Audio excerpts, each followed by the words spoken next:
Welcome प्यारे dear student, डीएनयू की teach में आपका स्वागत है। तो आपके लिए आज की वर्कशीट आ चुकी है, यानी आपके 4 अक्टूबर की। तो इसका हम पूरा सोल्यूशन जानने वाले हैं कक्षा 10 के लिए आपके गणित का। तो आप इस वीडियो को एंड तक जरूर वॉच करिएगा, इसमें आपको पूरा सोल्यूशन बताया जाएगा। तो आप देख सकते हैं दिनांक आपको यहाँ पर 4 अक्टूबर डाल देना। टॉपिक आपका दो चर वाले रैखिक समीकरण युग में चल रहा है। पाठ आपका चल रहा है 10 और 11।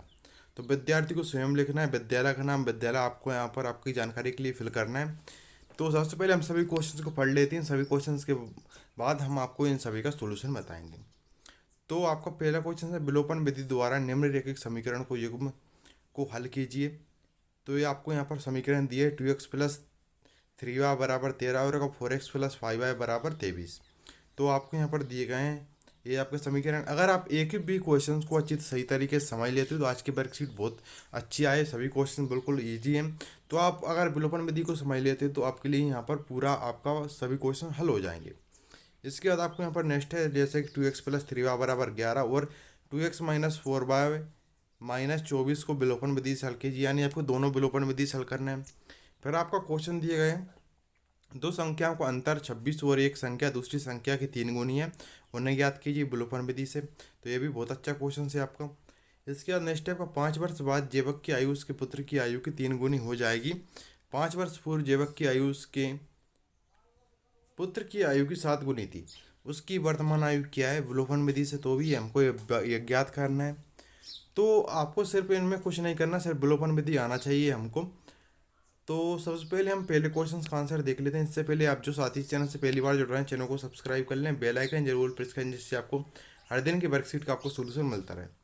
तो दिए गए समीकरण, हमारे समीकरण क्या थे, 2x+3y बराबर 13 और आपको 8 400 400 400। जी हाँ, याद कर लीजिए इस बोर्ड से नंबर को, चाहे आपका सवाल मैथ का हो या फिजिक्स केमिस्ट्री बायोलॉजी का। आपके हर डाउट, आपके हर क्वेश्चन का तुरंत वीडियो सोल्यूशन मिलेगा सीधे आपके व्हाट्सएप पर। इसके लिए आपको डाउट नेट के 8 400 400 400 इस व्हाट्सएप नंबर को सेव कर लेना है और चैट ओपन करना है।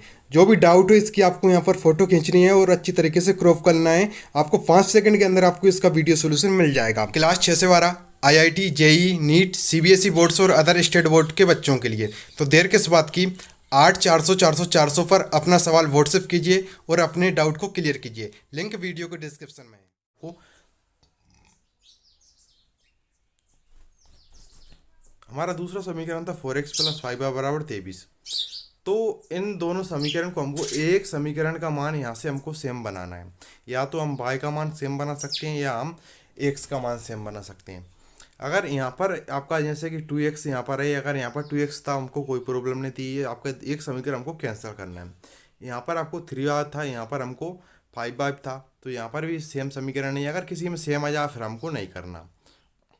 और हमको प्लस माइनस एक दूसरे में है। यहाँ पर अगर 2x है प्लस में, तो यहाँ पर हमको माइनस में x 2x चाहिए, ये आपका तभी कैंसिल होगा। तो यहाँ पर हमने बनाने के लिए क्या किया, ऊपर वाले समीकरण इस x के पास में जो वैल्यू इसका ऊपर गुणा कर दिया और इस x के पास में वैल्यू उसका नीचे गुणा कर दिया। तो आप यहाँ पर एक लाइन लिख लीजिएगा, समीकरण 1 में 4 से तथा समीकरण 2 में 2 से गुणा करके जोड़ देने पर। ठीक है, ये आप इस तरीके से इसको एक लाइन ऐड कर दें। तो यहाँ पर हमने गुणा किया, चार कितना हो जाएगा, 4 दूनी 8x हो जाएगा। फिर आपका 12y और आपको कितना हो जाए, 13 चौके 52 हो जाएंगे। इस तरीके से इसमें गुणा किया हमारा। फिर हमने यहाँ पर एक लाइन ऐड की। फिर आपको ऊपर वाली संख्या को ना देखते हुए, ठीक है, इस तरीके से नीचे वाली संख्या का आपको चिन्ह देखना है। तो यहाँ पर कोई चिन्ह नहीं है, प्लस का होता है माइनस, तो यहाँ पर प्लस है तो यहाँ पर माइनस। यहाँ पर कोई चिन्ह नहीं होता, किसका होता है, प्लस का, तो यहाँ पर माइनस। सभी को हमने यहाँ पर चिन्ह बदल दिए। आप यहाँ पर देखें, ये आपका प्लस का 8x है, ये आपका माइनस का 8x है। प्लस के 8x और माइनस के 8x आपको कैंसिल हो जाएंगे। प्लस माइनस हमेशा कट जाते हैं। ठीक है, प्लस प्लस जुड़ते हैं, माइनस माइनस जुड़ते हैं। ठीक है, माइनस प्लस घटते हैं और प्लस माइनस भी घटते हैं या कट जाते हैं। आप प्लस के 12x में से अगर माइनस के 10y, सॉरी, प्लस के 12y में से अगर माइनस के 10y जाएंगे, कितने बचेंगे, प्लस के 2y, क्योंकि यहाँ पर प्लस की वैल्यू ज़्यादा है। तो जिसकी वैल्यू ज़्यादा होती है, अगर माइनस के 12y होते और यहाँ पर प्लस के 10y होते तो माइनस के आपको 2y बचती है। तो आपको ये ध्यान में रखना है अच्छी तरीके से। ठीक है, इसके बाद आपको यहाँ पर 52 है आपके प्लस के और माइनस के 46 है। तो 52 में 46 जाएंगे तो कितने बचेंगे आपके 6। इसके बाद आप यहाँ पर देखें तो बाय बराबर आपका कितना हो जाएगा, बाय बराबर 6/3 आएगा। 3 दूनी कितने हो जाएंगे 6, यानी बाय का वैल्यू आप कितनी आ जाएगी 2। तो सॉरी यहाँ पर आपका 2 था, क्या आएगी आपकी 2y बराबर कितने 6। तो ये आपकी कितने हो जाएगी 6/2 हो जाएगी, 2 3 6, यानी आपकी y की वैल्यू कितनी आ गई 3। y के मान को समीकरण आप 1 में भी रख सकते हैं और समीकरण 2 में, जैसा आपकी मर्जी हो, ठीक है। आप अपने जो आपको सरल समीकरण लेके देके आप उसी में रख लेना, जिससे आपकी जल्दी वैल्यू हो जाएगी। तो इस y के मान को हमने क्या रख दिया, समीकरण मैंने 1 में रख दिया, तो y की जगह पे आपको कितना रखना है 3 रखना है। तो यहाँ पर हमने जैसा कि ये लिख दिया, ठीक है, y की जगह पे। इसका आपको क्या हो जाएगा, जैसे कि 3 × 3 ब्रैकेट का मतलब क्या हो जाएगा, गुणा हो जाएगा। तो 3 थी आपका कितना हो जाएगा 9 हो जाएगा। फिर हमने यहाँ पर क्या कर दिया, पक्षांतरण कर दिया। तो आप ये लिख भी सकते हैं पक्षांतरण करने पर। पक्षांतरण करने पर क्या हुआ हमारा, ये आपको देखो, ये आपके 2x + 3 बराबर 13। तो यहाँ पर हमने क्या 2x बराबर है आपके 13 और प्लस के 9 है आपका, इधर आएगा किसका हो जाएगा माइनस के 9 हो जाएगा। पक्षांतरण प्लस की वैल्यू माइनस में हो जाती है, माइनस की वैल्यू प्लस में हो जाती है पक्षांतरण करने पर, ठीक है, यानी एक तरफ से दूसरी तरफ लाने पर। तो आप यहाँ पर 2x बराबर कितना हो जाएगा, 13 में से हो जाएगा आपको कितना बचेगा 4। 2x बराबर आपका 4 हो जाएगा, तो x बराबर 4/2 हो जाएगा और 2 दूनी आपका 4। x की वैल्यू आपको 2 मिल चुकी है और y की वैल्यू 3 मिल चुकी है। तो यहाँ पर आपको x और अतः x बराबर 2 और y बराबर 3 आप इस तरीके से लिख लीजिएगा। यहाँ पर हम आ जाते हैं हमारे दूसरे क्वेश्चन पर। तो आपको ये सभी क्वेश्चंस, आपका दूसरा क्वेश्चन सिर्फ ऐसा ही करना है, ठीक है। तो आपको इसी तरीके से दूसरा क्वेश्चन करना है पिलोपन विधि से, जिससे आपका क्या हो जाएगा, एक आपको रिवीजन हो जाएगा आपका। अगर आपको नहीं आता तो आप हमारा टेलीग्राम ग्रुप ज्वाइन कर लेना, वहाँ पे मैं पे सभी की PDF उपलब्ध आपको करा दूंगा शाम तक, ठीक है। सभी क्वेश्चंस की PDF आपको शाम तक उपलब्ध करा दूंगा मैं। इसके बाद आपको तीसरे क्वेश्चन पे क्या करना है, जैसा कि तीसरा क्वेश्चन मैं आपको समीकरण बना देता हूँ विलोपन विधि का, फिर आपको विलोपन विधि का पूरा रिवीजन हो जाएगा। फिर आपको जो मैंने आपको अच्छी तरीके से समझाया है, आप उसी तरीके से इनको दो संख्याओं का अंतर। तो आपको क्या लिखना है, माना कि पहली संख्या x तथा दूसरी संख्या y है, दो संख्या को अंतर पूछ रहा है कितना है 26। तो पहला समीकरण क्या बनेगा आपका x - y बराबर 26। तो ये आपका फ्रॉम फर्स्ट यानी समीकरण 1 बन जाएगा। तो आपको इसको दूसरा समीकरण क्या बन रहा है हमारा, हम देखते हैं। आपको सिर्फ विलोपन विधि से इनको सोल्व करना है, जिससे आपका रिवीजन भी हो जाएगा। क्या हो जाएगा x - y बराबर 26, अंतर की जगह आपको क्या लिखना है y। इसके बाद आपको यहाँ पर दूसरा आपको समीकरण किस तरीके से बनेगा, एक संख्या दूसरी संख्या की कितनी है 3 गुनी है, उन्हें ज्ञात कीजिए। तो आपको जैसे एक संख्या आपकी इस तरीके से आप यहाँ पर लिख सकते हैं, एक संख्या कितनी दूसरी संख्या कितनी हो रही 3 गुनी। तो आपका दूसरा समीकरण क्या बनेगा, x - 3y बराबर 0। तो आपका पहला समीकरण क्या बन रहा है, x - y बराबर 26 और आपका दूसरा समीकरण है x - 3y बराबर 0। तो इसको भी आपको विलोपन विधि से सोल्व करना है। अगर नहीं आता तो शाम को इन सभी का सॉल्यूशन आपको टेलीग्राम ग्रुप पर मिल जाएगा, उसकी लिंक आपको वीडियो को डिस्क्रिप्शन में, टेलीग्राम ग्रुप आप जरूर ज्वाइन कर लेना। नहीं आता तो कमेंट बॉक्स में बता देना, इनकी आपको वीडियो भी बना के मैं डाल दूँगा, किस तरीके से समझाऊंगा, ठीक है। तो आपको विलोपन विधि के सभी क्वेश्चन थे, इसलिए मैं आपको एक क्वेश्चन बता दिया, इसी तरीके से आपको सभी क्वेश्चन करना है। आपको इनका आपको तीसरे का एक बार और देख लीजिए कि आपका जो विलोपन विधि का क्या बनेगा समीकरण, वो बनेगा।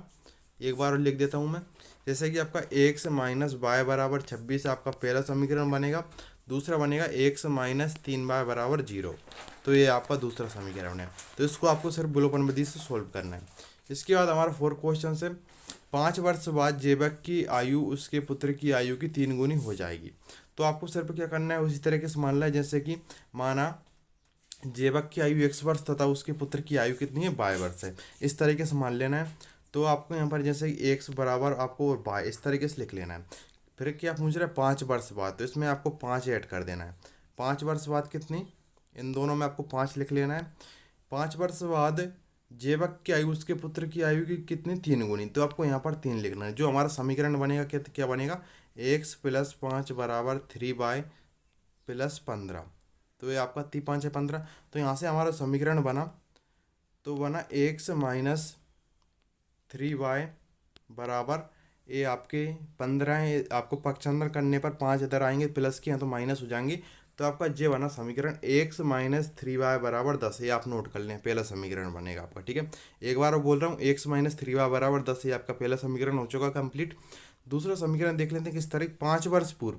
तो इससे पूर्व भी मतलब क्या होता है पहले, ठीक है। तो बात पूछे पश्चात पूछे, इसमें आपको प्लस लगाना है, और आपको पूर्व पूछे, ठीक है, पहले पूछे, इसमें आपको माइनस लगाना है। 5 वर्ष पूर्व जेबक की आयु उसके पुत्र की आयु की कितनी 7 गुनी थी। तो इसमें आपको हो जाएगा आपका x-5 बराबर हो जाएगा आपका 7 कितनी गुनी 7 गुनी, तो 7 आपके ऊपर हो जाएगा आपका x माइनस यहाँ पर हो जाएगा y-5। ठीक, इस तरीके से होएगा आपका। तो आपका समीकरण क्या बनेगा, x-5 बराबर 7y-35। तो इस तरीके से बनेगा आपका। तो आपका जो दूसरा समीकरण बनेगा वो बनेगा आपका x माइनस 7y ओ x-7y बराबर आपका बना -30। तो इस तरीके से आपका ये दूसरा समीकरण बनेगा। ठीक है, आप दूसरा समीकरण नोट करिए, x-7y बराबर -30। और आपका पहला समीकरण दूसरे समीकरण को अब हम लिख लेते हैं किस तरीके से आपको बनेगा।